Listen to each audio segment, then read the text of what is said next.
So here I am, I'm at the base of the Galloping Horse on one of the leg sections.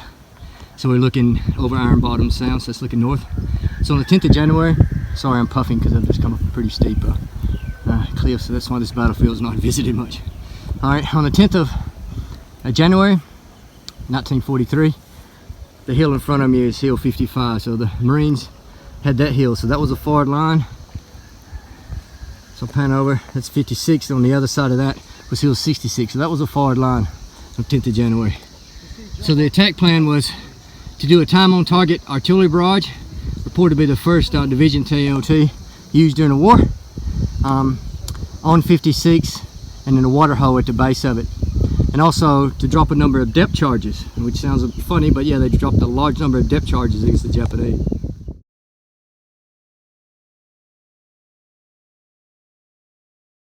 So after the depth charges and artillery smashed the Japanese positions, the U.S. Army moved through. So it was the 1st Battalion and the 3rd Battalion of the 27th Regiment. So they moved through, took the water hole, took 56 without firing a shot, and moved up to Hill 54 where I'm standing now. So that's looking over the valley. I'll just show you how steep it is. And you can see why the Japanese knew their flank was protected. And believe me, trust me, that's very steep. So I'm standing on Hill 54. So there's a number of foxholes and positions around me. So during the attack, the 1st Battalion had their battalion command post and 81 millimeters set up all below us here. So I'm standing on Hill 54 now. So this is basically the attack point. Once they took this hill for the 3rd Battalion. So you can see on the map here. So I'm on 54. 54 is here. And the attack plan was to hit envelopment. They didn't want to go to 52, so 52 is a strong point. So this is the view they had. So that's the Hill 52 in front of us. So the battalion commander, his plan was to envelop it and hit it from the east or from the sides, from the east and the west at the same time. So they moved out, they took these two hills to my left, 51 and 52, and there they formed a base of fire. So at one stage, one platoon has actually made it on the 52 very fast, so the battalion commander ordered them back, and then they saturated 52 with artillery barrage, and actually depth charges again. But the depth charges, the planes flew from west to east and spaced them out perfectly in the reverse slope positions, and it hit the Japanese. And then the 3rd Battalion moved out and they attacked from the east and west and overcame the resistance on 52. Killed around 30 Japanese and took out 4 machine guns. Walking along, you can see ration sea rats everywhere when they burn off. More ration tins. You can see that when the guys were on top of this hill here, they would just toss the sea ration cans straight down. The locals would have picked up most of the better relics over the years. And then I left these rusty cans. It's probably soluble coffee here, imagine. No, it's another tin, might be coffee. There's something in there. Here's what's left of a flashlight, or as Australians call them, a torch. It's amazing if you just, once they burn stuff off, what you can see. I don't see any more relics really sticking out. Just ration tins. Top of a grenade shipping container. It says hand grenade Mark II container. So this is the ends of the cardboard tube that the American hand grenades come down with. Here we are at the base of 52. So 51 is to my left. So you can see why the battalion commander didn't want to attack straight up the 52. That is straight up in the face of machine gun fire. So pretty smart tactics to try and develop and come from the north and the south. So below me, if you could see, that's a large Japanese bunker. So I'm sitting on Hill 52. So this is the Japanese perspective. This is the first main strong point the Americans had to overcome. So the Americans had attacked straight up. They were over in front of us. So the Japanese were expecting to attack straight up that valley that we just walked through, and straight to the left. So this is a bit of a knob here with full of pillboxes. They had a great position. So I knew the Americans would have to come from that direction or that direction. Because to my right is a straight off cliff drop. So you can see why the American battalion commander decided to envelop this position from the east and west and not straight up these slopes. Great position the Japanese had here. So I won't get too close because I would die if I fell down there. So that's what the basically east side of Hill 52. So the Japanese knew the Americans wouldn't come through there. 52. So we're looking at that's Exton's Ridge in front of us, and then you got Sims Ridge on the other side, and in the far distance is Hill 53, so it's a horse's head. So the Americans, when they flanked, it took 42, they came out from this draw here, but they were protected from fire from Hill 52, but they're in a crossfire from Sims Ridge. The place where that hut is was a big complex of Japanese pillboxes. So the Japanese had a great position up here. So once the Americans reached this this point, they set up a base of fire to take Exton's Ridge and the further. That's Hill 52. So at the end of day one, the 3rd Battalion consolidated and they held that hill. So nighttime fell, they dug in there.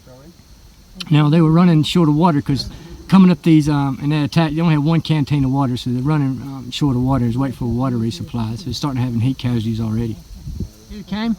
The attack was to proceed up to this ridge here, and I'm on Exton's Ridge. So I'll pan over.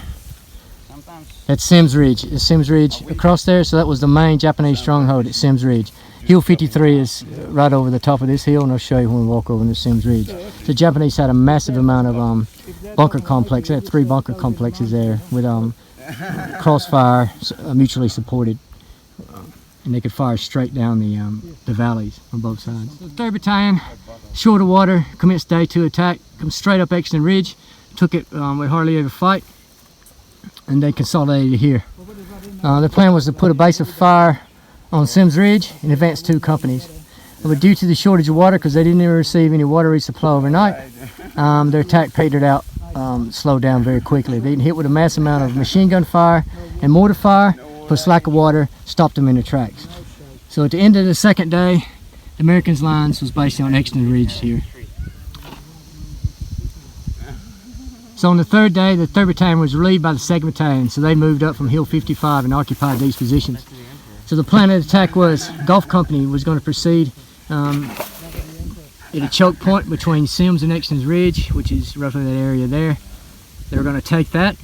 Hill 57 in the distance, so the 1st Battalion had a base of fire from there. The Gulf Company was going to go and secure that choke point and fight up the ridge. Fox Company was going to advance from this position and go attack from the eastern side. So when the attack started, Fox Company was stopped in its tracks, finished area by machine gun and mortar fire. Gulf Company fought their way up to a point of Sims Ridge, probably roughly in there. Then they held on. This was after amount of artillery fire on Sims Ridge before they advanced too. So they ended the day on day 3. They ended there. Good time to mention Charles Davis, who was the executive officer of the battalion. He was captain. He earned a Medal of Honor, but the day before, when they attacked, they said he made it to the eastern ledge. So the eastern ledge is that ledge right there in front of me, and that's Sims Ridge. So he made it to the eastern ledge with a captain and a Lieutenant Sims to try to find the Japanese bunker complex.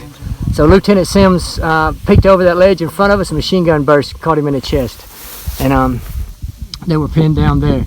So Captain Davis got on the radio and started calling 81mm mortar fire on top of the positions there. Then a short time later, they withdrew back to the positions. So they withdrew back down to Gulf Company, who had their fixed positions there. So they ended fighting at the end of day 3. So this is the eastern side of Sims Ridge. So that's where the ledge is. It's referred to. So on day 3, Charles Davis and the Sims were moving along this ledge on the east side where Sims was shot. The next day, Echo Company moved up and was positioned beyond this, at this spur with the battalion commander ready to attack up and over. So on day 4, the Americans held the northern end of Sims Ridge. So there's a large Japanese bunker complex on reverse slope. So what you see in front of us, this large hole, is a Japanese bunker complex. So the plan was the Americans, I'll go over to this side, so that's Exton's Ridge. So I'm on Sims Ridge now. of the Japanese view. So they moved up to the right below me on the coral ledge. So they were based there with the battalion commander. So Captain Davis and 4 other guys crawled southward. Then they crawled around to the west.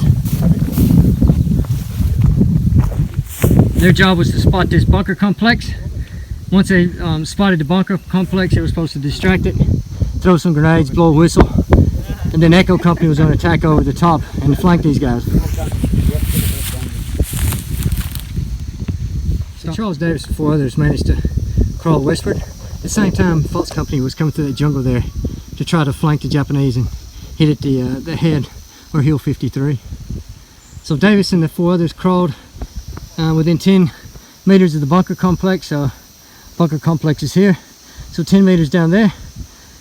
The Japanese spotted them, threw a number of grenades which didn't explode.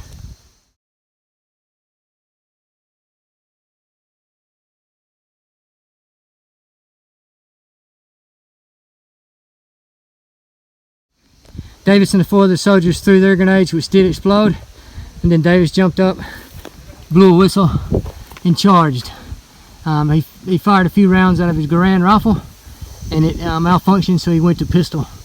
So him and the 4 others came, took out these 3 bunkers, or these 2 bunker complexes in this area here. And then once he did that, the other company came over the top of the hill there. Yep. And then the 2 companies, with Fultz Company coming out of the jungle and Echo sweeping down the ridge and wiping out all the Japanese resistance.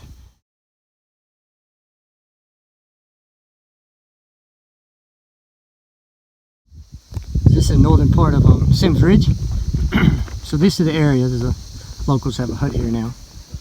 So this is the area that the Americans had captured.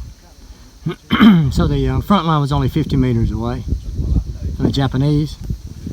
I convey how I appreciate what these guys did. I mean, they come up here with 1 canteen of water.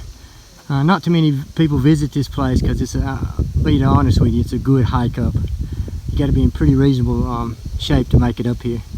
And I only brought 1 small 600 ml bottle of water with me, and yeah, you go through that one pretty quick. So, and I didn't have anyone shooting at me or dropping mortar bombs on my head. The battle for the Galloping Horse was a 4-day operation that only involved a small part of the campaign. While small, the victory there contributed heavily to the reduction of all Japanese forces east of the Guadalcanal River.